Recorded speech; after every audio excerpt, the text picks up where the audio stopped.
Postmodern war. Decline in national identity, weakening of the state, increased role of media, outsourcing of war, post-heroic welfare, revolution in military affairs, covert action. Postmodern war is the product of technology change, but it is more than that.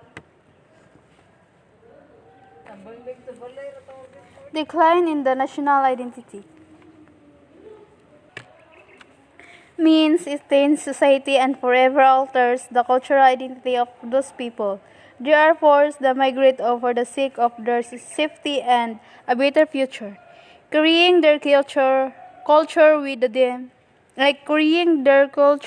them, but in the process altering it.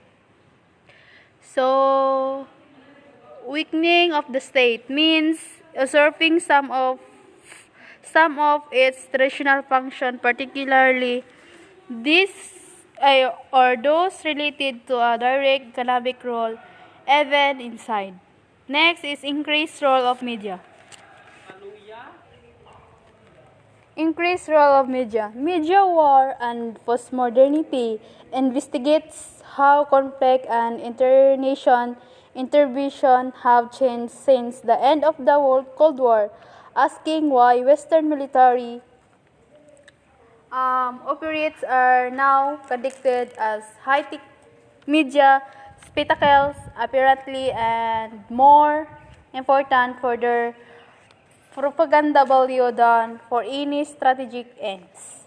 Outsourcing war this is the trend towards the hiring of private military and security companies by the national governments to perform a function that previously had been assigned only to members of national military force.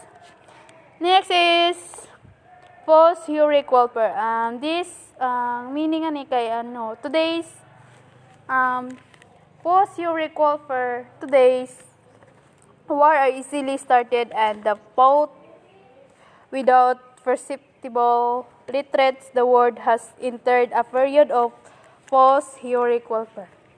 Revolution in military affairs. This is the inclusion and expansion of new technology, drones, satellites, imaging, and remotely operated raids within current military tactics.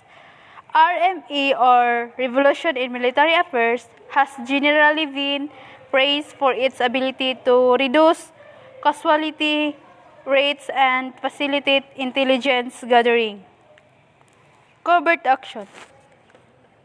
This is codified as an activity or activities of U.S. governments to influence political, economic, or military conditions abroad where it is the intended that the role of the United States will not be apparent or acknowledged.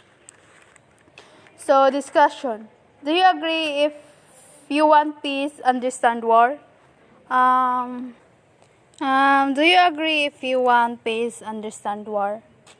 For me, I do, but I will raise your bar so some too. If you want peace, be proficient at war. To be peaceful does not mean you are not capable of violence, and indeed you should not, or you should be capable of violence to the highest level and be good at it. If you are not capable of violence, you are not peaceful, you are harmless. They are not the same. So, new wars. New wars. New wars is a term advanced by British academic Mary Kaldor to characterize welfare in the post-Cold War era. This form of welfare is characterized by violence between varying combination of state and non-state networks, fighting the name of identity politics as opposed to ideology. And how long did the Cold War lasts.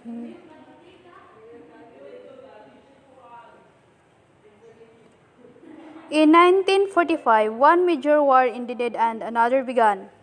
The Cold War lasted about 45 years.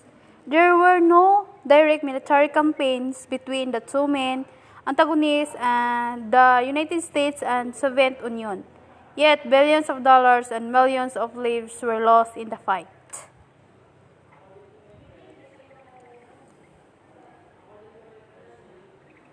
Next is IR Theory and War, or International Relations Theory and War. Neorealism War is Spectacular. International relations theory of war emphasizes the competitive aspect and conflict of international politics and is initially to odds with political idealism, which emphasizes cooperative. First is neorealism, or war is perpetual.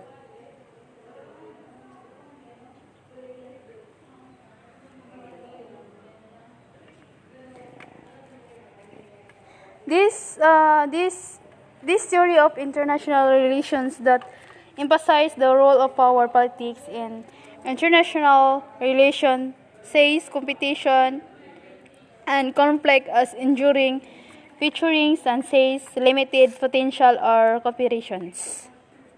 Neo-rivalism war is constant, but there are ways to reduce it.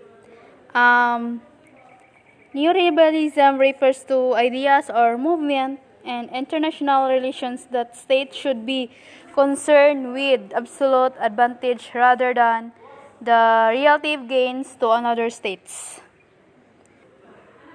Next is liberalism. War can be limited. In a school of thought within international relations theory, which revolves around three interrogated principles. Rejection of power politics as the only possible outcome of international relations. It questions security welfare, principle, or realism. Mutual benefits and internal cooperations. The role of international organization and non-governmental actor in shaping state reference and policy choices. Next is Marxism.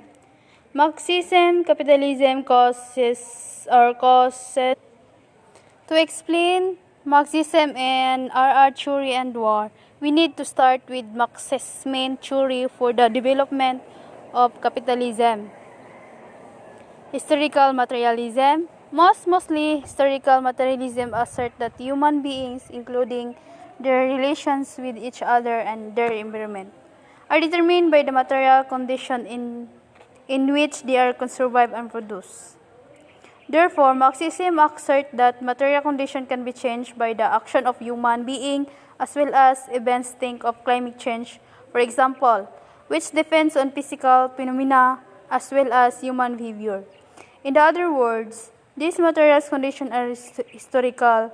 They can change or they change over space and time, but they are also always dependent on and often hampered by the process and ideas that precede them as the fast waits on the present. Marxism is both a critical approach that wants to always question the mainstream policy-driven approach to IR or international relations theory and a classical approach to be a philosophical and sociological tradition of its namesake,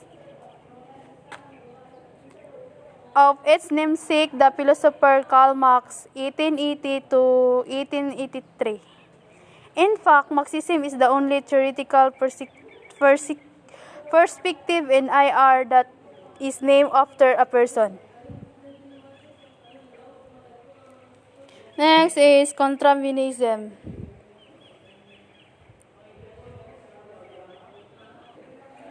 Constructivism arrival in IR is often associated with the end of the Cold War, an event that the traditional theories such as realism and realism failed to account for. failed to account for. This failure can be linked to some of their core tenets, such as conviction that states are self-interested actors who compete for power and unequal power distribution among states, which defines the balance of power between them. Next is standpoint that feminism war is a product of male domination.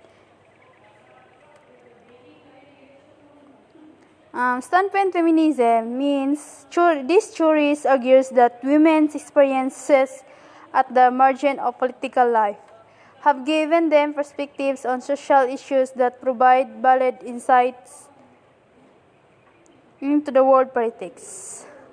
Next is liberal feminism. Liberal feminism deals specifically with policy making and requires that women as well as perspective on both women's and men's lived realities are fairly included and represented in the policy of making. And that's all. Thank you.